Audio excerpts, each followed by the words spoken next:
যারা সৃষ্টিকে, যারা জন্মকে অস্বীকার করে, আমি মনে করি তারা বেজন্মা। তাহলে জন্মের কোনো ঠিকানা নাই। জামাত ইসলাম একটি ধর্মান্ধ, একটি উগ্রপন্থী দল। তারা ধর্মকে নিয়ে ব্যবসা করতে চায়। আর পরিষ্কার কথা, পরিষ্কার স্পষ্ট কথা আমি কয়েকদিন আগে বলেছিলাম যে যারা এই ধর্ম ব্যবসায়ী তারা ধার্মিক নয়।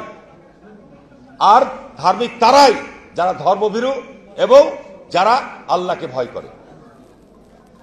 বন্ধুরা আমার, আমি আজকের মাননীয় সভাপতি এবং মাননীয় প্রধান অতিথির দৃষ্টি আকর্ষণ করে বলতে চাই, আমার এলাকায় বীরশ্রেষ্ঠ ক্যাপ্টেন মহিউদ্দিন জাহাঙ্গীর সাহেব শায়িত রয়েছেন। 1971 সালের 14 ডিসেম্বর উনি রাজাকারদের দ্বারা নিহত হয়েছেন, পাকিস্তানি সেনাবাহিনীর দ্বারা নিহত হন নাই। শেখ মুজিব সাধারণ ক্ষমা ঘোষণা করেছিলেন, শেখ হাসিনা এসে বিচার শুরু করেছিলেন। আজকে তারা যেভাবে আস্ফলন করে বেড়াচ্ছে, আমি মনে করি যে যুদ্ধ অপরাধীদের বিচার কন্টিনিউ করা দরকার রয়েছে।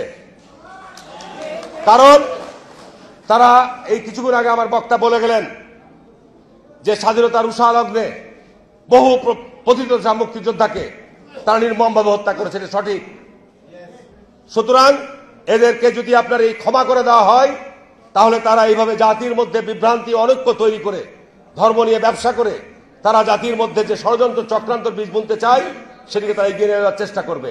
কিন্তু আমাদের মুক্তিযোদ্ধাদের এবং মুক্তিযুদ্ধের প্রজন্মদের যুগের পর যুগ আমি মনে করি তাদের রাজনৈতিক যে হিংসাত্মক কর্মকাণ্ড, শিক্ষাঙ্গনে তারা পায়ে রগ কাটে, শিক্ষাঙ্গনে তারা যে উশৃঙ্খলতা করে।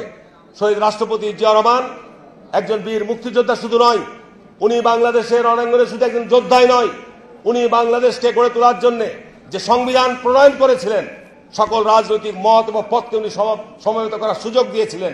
আজকে তাদের দোসররা বলে যে ৭২কে সংবিধানকে ফেলে দিতে হবে। যারা সৃষ্টিকে, যারা জন্মকে অস্বীকার করে, আমি মনে করি তারা বেজন্মা। তাহলে জন্মের কোনো ঠিকানা নাই।